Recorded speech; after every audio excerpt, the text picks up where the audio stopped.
Hi, welcome to Ken's Games Collection, and I want to do a video on what games I'd love to see on the Dreamcast Mini.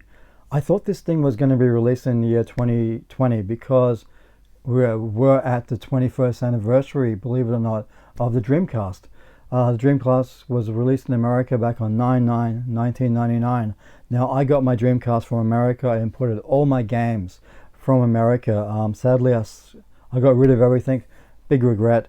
Trying to rebuild for this thing, so I've gone through what games I have in the collection, and I've gone online just to look at some stuff to jog my memory, because it is about 21 years since the Dreamcast. So let's get into what I would love to see on the Dreamcast Mini, and starting off with a great RPG for it from SEGA is Skies of Arcadia. Brilliant RPG on the system. It lived up to the hype, I feel, and it actually got a port on the GameCube, and both prices of this and the GameCube version are really expensive at the moment. I think everything Dreamcast, even GameCube, is really high, which is just like, it's really bad for a collector, somebody that's trying to rebuild their collection. But this is a fantastic RPG, which I'm sure we will see on a Mini, because it is done by, I think it is done by SEGA, so that's great. Now, the next game I'd love to see, and this has to be a given, and it's Jet Set Radio. In America, it's known as Jet Grind Radio. Now, the only thing that I'm worried about with this is, can they still get the publishing rights to the music? There's a Rob Zombie song in this one. I think it's in the American version. It's not in this PAL release, but you have Guitar Vader, great band from Japan, and I just love the music in this game, so I'm hoping they'll be able to retain all of the rights to it. I'm pretty sure they can. It's just the stuff like Rob Zombie, I don't know if they can do it, along with Crazy Taxi as well, because it had a massive soundtrack in that, so I do worry about games like that as well. But Jet Set Radio, a fantastic game, which I think is a given. It's going to be on the Mini. Now, it was really cool to see Capcom do a couple of games for the Mega Drive Mini, and I'm sure, I really hope that Code Veronica is going to be on there. This was the last game that I played from the Resident Evil series. That's going back 21 years ago. It's incredible. But out of all the games I played in the Resident Evil series, I felt this was probably the best out of all of them. Absolutely loved it. Now, here's another one for me, which is wishful thinking, and it's Tomb Raider Last Revelation. Now, this one used the I think it's the Windows CE programming tool to port this to the Dreamcast. It looks way better on PC, but because it's a Tomb Raider game, and it's probably one of the better Tomb Raider games, it'll be really cool to see it. Now, the rest of this list I actually had to write down on the computer. Let's start off with House of the Dead. I love that game back in the arcade. I used to have it with the peripherals, with those light guns. I do worry that if they do bring this to the Mini, how does it play on a modern day TV? Because those old CR TVs were really responsive, especially the light gun games. I'm not too sure how it goes on a modern day TV. But if they can actually get it to work and get it to function properly, then they could sell the light guns as, you know, some extras, make a little bit of extra cash, but don't charge too much for them. But that'd be really cool, and I do love that series. Typing House of the Dead or whatever it was that was a unique title as well. But House of the Dead 1 and 2, brilliant games. I'm hoping we'll see that, and I'm hoping they can work in the light gun stuff as well. Now, Grandia 2 is another great RPG that I used to play back in the day. So, you know, there were some great RPGs on the Dreamcast. Evolution 1 and 2, I love to see those ones. I didn't write it on that list, but Evolution 1 and 2, I absolutely love the character design of that. I'm just trying to, you know, gather my thoughts from this because it's going back so long.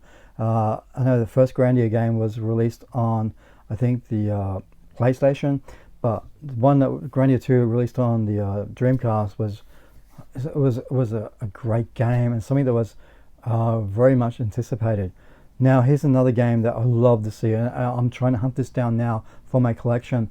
And it was actually ported to the Dreamcast 6 months after it was released on the PlayStation, and it's Legacy of Kain Soul Reaver, which to me is probably my favorite in the Legacy of Kain series. Raziel, love that character.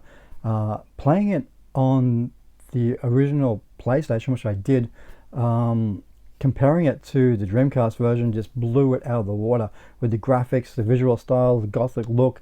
Fantastic game. And why that series sort of just disappeared, I don't know. It's still, I still wonder to this day what happened to it, and why Crystal Dynamics hasn't tried to resurrect that series, because it was a fantastic series, and Legacy of Kain Soul Reaver was, to me, the best in the series. And if you're after Dreamcast games, definitely check that one out. It's so cool, and I just hope that it would appear on the Dreamcast Mini.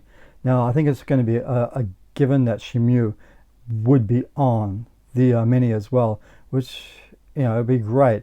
You gotta remember, this game was actually developed for the Sega Saturn, and thank God that didn't happen. It looked fantastic on the Dreamcast. I like how you could set the weather to fit the actual weather conditions for that time period in Japan. So that was a little unique feature that was very different in that game. And I set it to the time and the weather conditions for the actual places in Japan during that era, which was weird, but it was so much fun.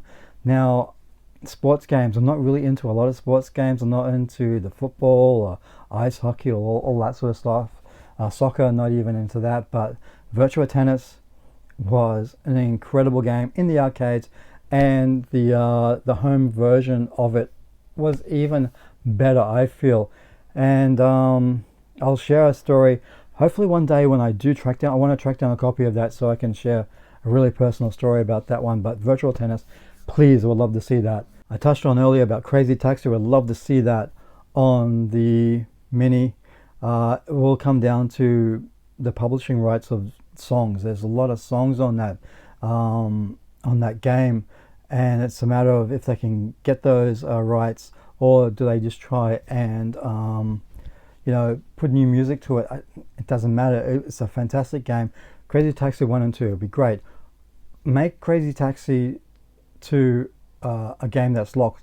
You have to do something in the first one to actually unlock the second game. I love to see that sort of stuff, because they did that back in the day for one of their other Mega Drive collections, where you did things. You open up the original Fantasy Star, you open up Golden Axe 2, all this sort of stuff, which gives you an incentive to try and do those things to open up those games. Now, the only game that Namco released for the Dreamcast was Soul Calibur, which was a launch title, and to this day I feel it's a phenomenal game. I like the Tekken series, but when I saw the visuals and the gameplay of Soul Calibur, it became an instant hit for me. To me it blew away the Tekken series, and I loved Tekken back in the day, but Soul Calibur, the only game Namco released, and it was a visual masterpiece. Brilliant game. I think it would be a given we'll see Sonic Adventures probably 1 and 2 on a Dreamcast Mini. Look, for Sonic Adventures, the first one, it was a flawed game, I feel. It had some great elements to it, but to me Sonic really wasn't working in 3D yet, compared to its predecessors all in 2D, which to me it was a lot better. But it will be a given that we would see those games on there. And another game that I used to play and was actually ported from PC was an RPG called Silver, which to me, it's a game that would be considered a hidden gem. A lot of people wouldn't have known about this game, but it was a great RPG. Kind of had a visual look to maybe Final Fantasy VII, but way better graphics. It was something that you know, it was unique. I loved it. So that's the ones I wrote down. There's probably more on that list I could think of. I think there was a uh, oh, what was it? Die Hard game, Die Hard Arcade. I think, or was that on the Saturn? Oh, I gotta remember that sort of stuff. But yeah, there was a lot of arcade stuff that could actually make it to the Dreamcast Mini. But some RPGs, action adventure games, a bit of everything. And what they did with the Mega Drive Mini was great. I felt they had a good section of games on there. So I'm really hoping that when it does happen, I'm sure that this Dreamcast Mini will happen. And I'm sure that Sega will try and jam pack some great games in there, some titles that you may never have heard of as well. But I feel like, you know, 2021 we'll see it at some stage, maybe September, October, going into the holiday season. But that's the games I would love to see on a Dreamcast Mini. Leave a comment down below. What would you like to see on that said system? Because we really need to see this happen, and I'm sure it will. But that's the games I want to see. Like I said, let me know what you want to see, and we'll just have to revisit this video in 12 months hopefully, and just, you know, see what they actually brought onto a Dreamcast Mini. So until next time guys, bye.